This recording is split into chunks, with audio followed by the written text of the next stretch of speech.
Hola, soy Manuel y este es vuestro canal de apologética cristiana Dialoguemos. En mi vídeo anterior hablé de la divinidad de Jesús a través del Evangelio de Marcos y hoy voy a hacer lo mismo pero a través del Evangelio de Mateo. Y lo voy a hacer en tres partes. No voy a hablar de todo el Evangelio de Mateo porque hablando de los sinópticos, es decir, Mateo, Marcos y Lucas, cubriré ya bastante, en lo cual no es necesario repetir lo que por ejemplo pueda aparecer en Lucas, volverlo a mencionar en Mateo y así sucesivamente. Lo que voy a hacer hoy en el Evangelio de Mateo es hablar de tres aspectos fundamentales los cuales enseñan la divinidad de Jesús. Esto está al principio del Evangelio, después en el Sermón del Monte y cómo cierra el Evangelio. Es decir, Mateo abre el Evangelio con el Dios con nosotros. Después muestra cómo las enseñanzas de Jesús y la forma en que lo hacía de una forma en la que solo Dios lo hace. Es la misma forma en la que Dios enseñaba en el Antiguo Testamento su antiguo pacto. Y después Mateo cierra el Evangelio de la misma forma en la que lo ha abierto, con el Dios con nosotros encarnado en Jesús. Voy a repetirlo. Mateo abre su Evangelio con el nacimiento de Jesús. Jesús es Dios con nosotros y por lo tanto es adorado. Después hablaré de cómo Jesús enseña como si fuera Dios y después Mateo cierra su evangelio con todo lo que rodea la resurrección. Jesús es adorado y por lo tanto Dios está con nosotros, con el Jesús resucitado.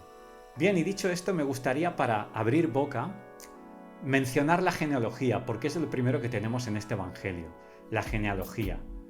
Y esta genealogía es particular, porque a diferencia de la genealogía de Lucas, aquí Mateo no cubre todos los personajes de la Biblia yendo atrás hasta Adán, pero sí menciona a tres personajes. Mejor dicho, menciona a dos, y uno no está mencionado, pero está implicado. Fácilmente podemos ver que Abraham y David están mencionados. Adán está implicado, pero no mencionado. Y estos tres personajes son muy importantes en esta genealogía. ¿Y por qué Adán no está mencionado, pero está implicado? Como podéis ver, la genealogía empieza con una frase del tipo «Estas son las generaciones de». Estas son las generaciones de recuerda mucho al libro de Génesis. De hecho, la palabra generaciones viene del griego Génesis. Así que es una referencia subliminal a Adán. Y esto nos recuerda que Jesús es el cumplimiento de Génesis 3:15 que nos lleva hasta Adán, del cual se le prometió que de él, de la mujer, saldría alguien que destruiría el mal que ha hecho el pecado y Satanás. También esto nos conecta con las promesas que fueron dadas a Abraham, pero que nunca se han cumplido y se cumplen en Jesús. Y también nos lleva a David.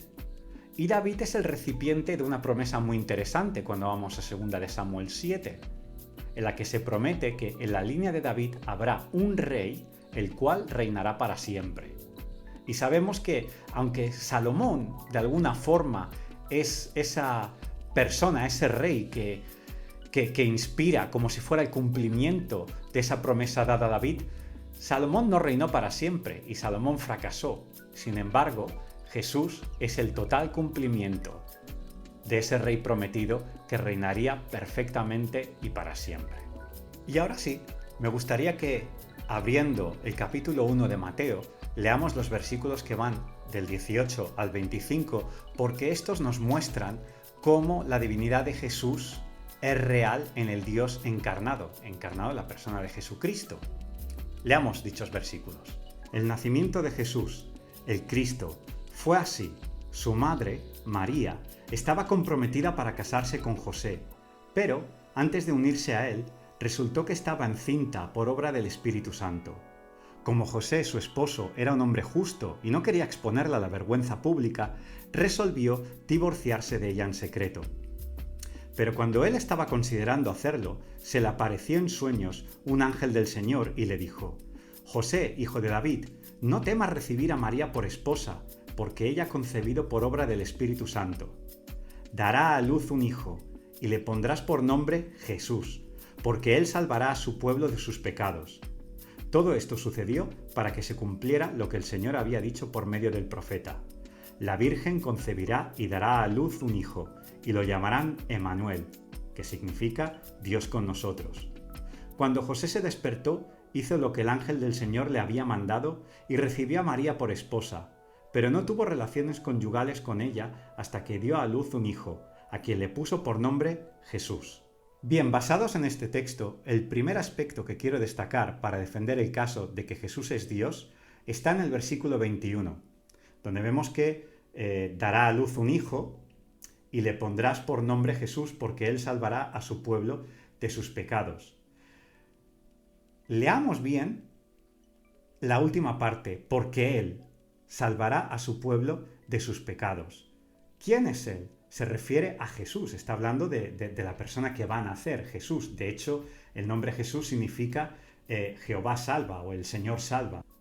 Pero uno puede decir que el Señor, Dios, salvará a través de Jesús. Pero lo que dice la segunda parte de este versículo es interesante.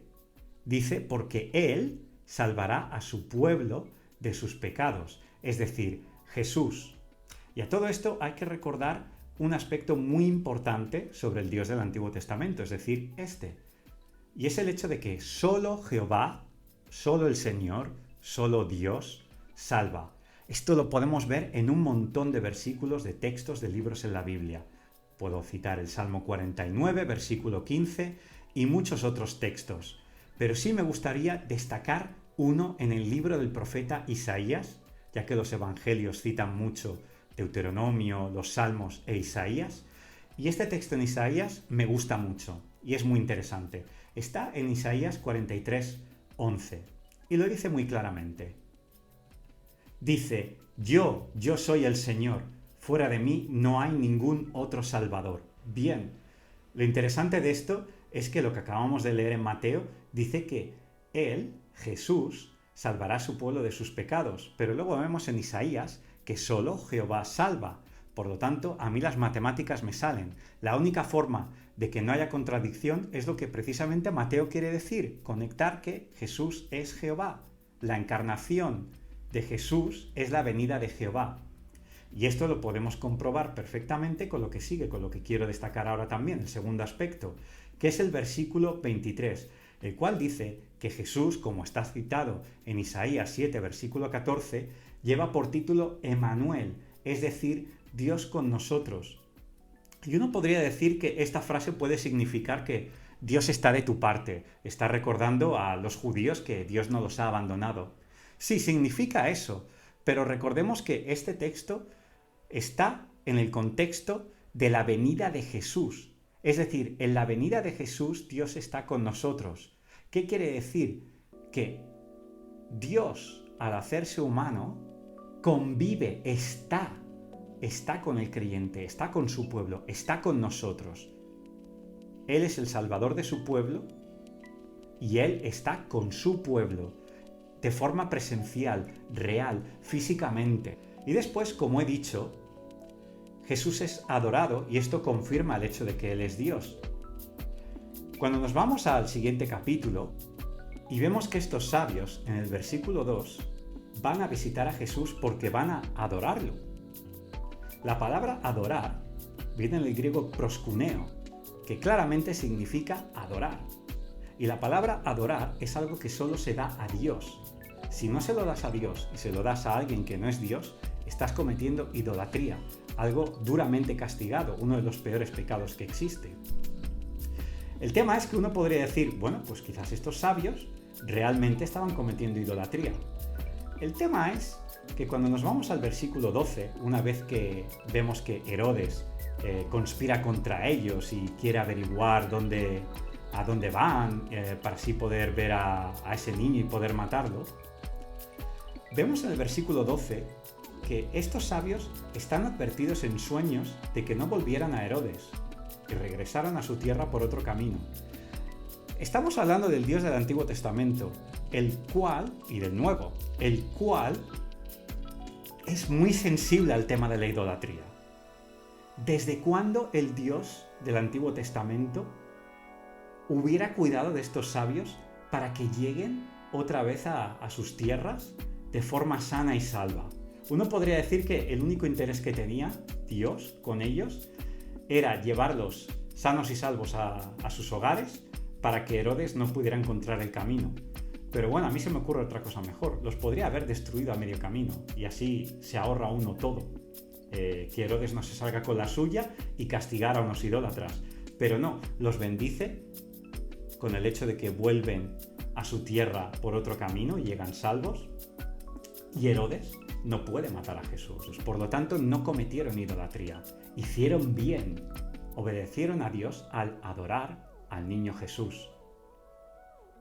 Y si alguien tiene alguna duda sobre la palabra adorar, proskuneo, yo recomiendo que la gente lea la versión griega del Antiguo Testamento, la Septuaginta, porque en la Septuaginta los judíos, allá por el siglo III o el siglo II o III antes de Cristo, tradujeron el Antiguo Testamento, la Torá, al griego, por miedo a que se perdiera el hebreo o lo que fuera. Cuando los judíos tuvieron que traducir la palabra adorar, empezaron a escudriñar y a pensar bien en qué palabra griega traduciría bien la palabra adorar. Y decidieron que proskuneo es la mejor palabra. Y bien, esta es la primera parte con la que Mateo defiende el caso de que Jesús es Dios. Y ahora la segunda parte, que es la forma en la que Jesús enseña a sus discípulos. Y esto nos recuerda mucho a cómo Dios lo hacía en el Antiguo Testamento, y además de ello Jesús lo hace con autoridad divina.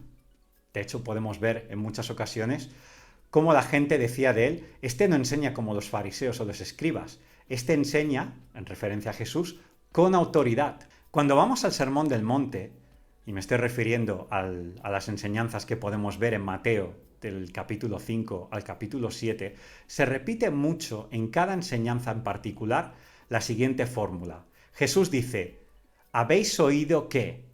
Y siempre se refiere a una enseñanza, y normalmente es una enseñanza del Antiguo Testamento, y él cita algo en referencia a la ley. Jesús lo menciona, y acto seguido añade esta fórmula, pero yo os digo. ¡Wow! Pero yo os digo. Es como si, de alguna forma, él se atribuyera el derecho a reinterpretar la ley, y no solo a reinterpretarla, sino a elevarla y darle un nuevo valor. Y hablando de lo que está bien según el Antiguo Testamento y lo que está mal, deberíamos de valorar Deuteronomio capítulo 4 versículo 2. Leamos este versículo. No añadan ni quiten palabra alguna a esto que yo les ordeno, más bien cumplan los mandamientos del Señor su Dios. Este versículo está haciendo referencia a la ley y está diciendo que no se toque ni una letra de la ley, pero Jesús está diciendo, habéis oído que no se ha de cometer adulterio, habéis oído que esto, habéis oído que lo otro. Habéis oído la ley del talión, ojo por ojo, diente por diente. Y sin embargo, Jesús no está contradiciendo esta ley, pero está diciendo, ahora le voy a dar yo un nuevo valor. Bien, o Jesús está desobedeciendo Deuteronomio 4:2, o bien Jesús no es un hombre normal y él, como Dios, puede hacer lo que quiera con la ley que él dicta, puede revelar una nueva ley, puede hacer algo nuevo con ella, siempre y cuando no contradiga el principio de la ley, porque si contradijera el principio de la ley, estaríamos hablando de un Dios que es variable, que no es consistente. Pero lo que Jesús hace, él no rompe el valor de la antigua ley, sino que le da uno nuevo. De alguna forma incluso la mejora, la eleva. Y esto lo podemos ver en el Antiguo Testamento, cuando se anuncia que habrá un nuevo pacto, uno aún mejor. La única forma de tener por garantía que lo que está diciendo Jesús está bien, es que Él es el Dios que inspiró la antigua ley. Y por último, para defender el caso de la divinidad de Jesús según el Evangelio de Mateo, quiero destacar cómo Mateo cierra este Evangelio. Y hablo de la Gran Comisión, que es la última parte y la última enseñanza de este Evangelio, y es como Mateo lo cierra. Esto está en el capítulo 28, versículos del 16 al 20. Leámoslo. Los 11 discípulos fueron a Galilea, a la montaña que Jesús les había indicado. Cuando lo vieron, lo adoraron, pero algunos dudaban. Jesús se acercó entonces a ellos y les dijo, «Se me ha dado toda autoridad en el cielo y en la tierra. Por lo tanto, vayan y hagan discípulos de todas las naciones, bautizándolos en el nombre del Padre y del Hijo y del Espíritu Santo, enseñándoles a obedecer todo lo que les he mandado a ustedes, y les aseguro que estaré con ustedes siempre hasta el fin del mundo. Bien, la fórmula aquí es contexto: crucifixión, es decir, muerte, y resurrección. Ven a Jesús resucitado y por lo tanto le adoran, y por lo tanto Jesús es Dios con su gente hasta el fin del mundo. Como podemos ver en el versículo 17, muchos al ver a Jesús resucitado le adoraron, y en el versículo siguiente dice que toda autoridad le ha sido dada tanto en el cielo como en la tierra. Es decir, Jesús no es solamente el Dios de la tierra, sino el Dios del cielo también, es decir, es el Dios total. No es un semidios o algo por el estilo, es Dios en el cielo, Dios donde está el Padre. Aquí cubrimos el hecho de que fue adorado y que su autoridad es reconocida y es legítima, porque menciona que algunos dudaron. Pero este versículo lo que está defendiendo es aquellos que no dudaron.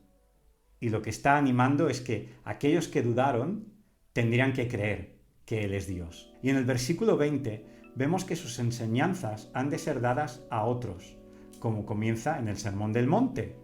Y por último, la frase final: yo estoy con vosotros todos los días hasta el fin del mundo.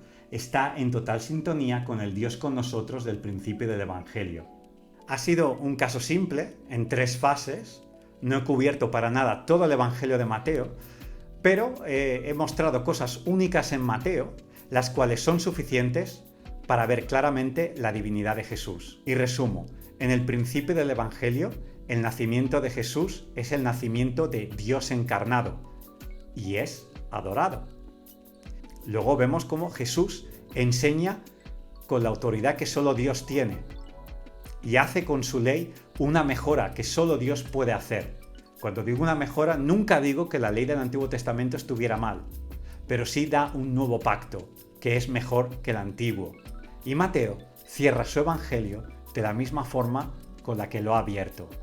Jesús resucitado es adorado y por lo tanto es que Dios está con su pueblo hasta el fin del mundo.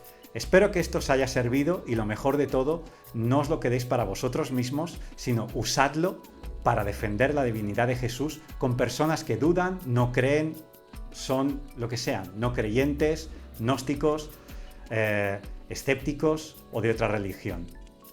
Hasta entonces, nos vemos aquí, en Dialoguemos.